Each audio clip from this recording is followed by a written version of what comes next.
Rain pattered on my umbrella that cold November day, the kind of drizzle that makes a cemetery feel like it's holding its breath.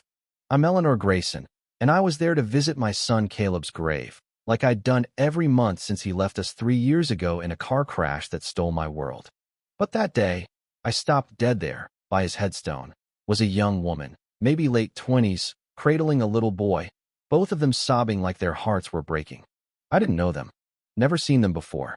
My grip tightened on the lilies I'd brought, their petals trembling in the damp air.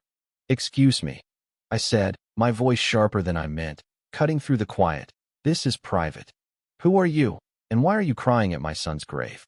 The woman looked up, tears streaking her face, but her eyes, God, they held this quiet fire. "I'm sorry," she said, voice shaking but steady.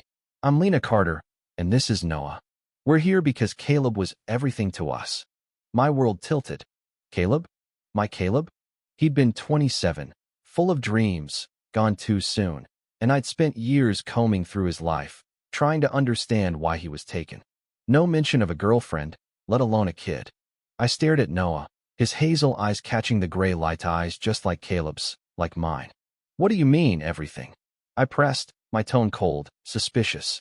Lena stood, brushing mud off her worn jacket, and said softly, "Noah's his son, a mess. Grayson, Caleb's son."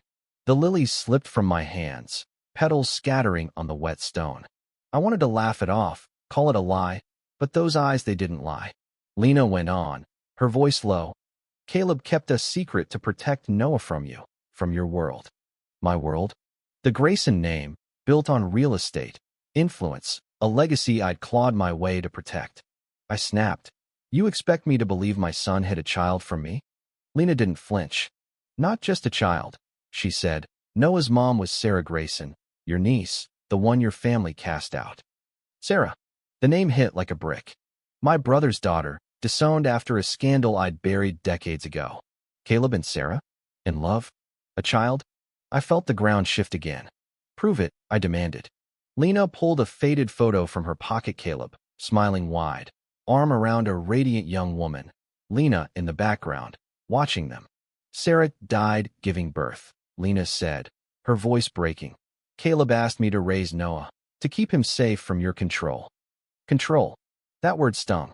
I'd built an empire, raised Caleb with every advantage, but he'd always pushed back, called me cold, distant. I thought he was just young, rebellious. Now this. I hired my guy, Tom, to dig into Lena's single mom, diner waitress, scraping by in a rundown apartment on the edge of Ashwood. But the report had a kicker. Lena was in night school, studying law, and there was no record of Noah's birth mom. No paperwork, no trace. Like Sarah never existed.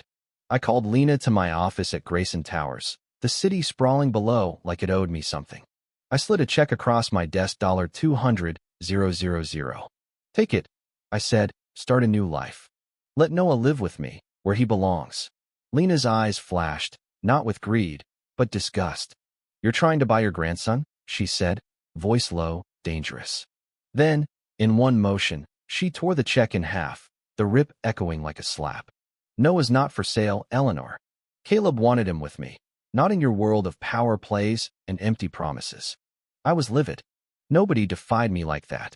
I told Tom to prep a custody suit, thinking I'd crush her. But Lena was ready. She'd hired Kessler and Dunn, the kind of law firm that takes down titans for sport, pro bono. They warned if I pushed, they'd hit back with a lawsuit, discrimination, abuse of power. My own lawyers were sweating. "Eleanor," my attorney said, "they've got dirt on how you raised Caleb, neglect, control. They'll use it." Then it came. A Monday morning, stepping out of my Rolls Royce, FBI agents swarmed me, flashing a warrant. "Eleanor Grayson, we're investigating Grayson Enterprises for money laundering, tax fraud, corruption." My phone buzzed a news alert. Lena had leaked everything.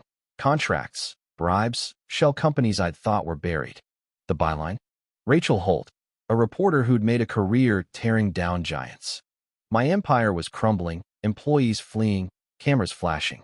Lena called me that night. "Enjoying the consequences, Eleanor," she said, cool as ice. "You thought you could bully me, but I've spent 3 years digging every deal, every lie.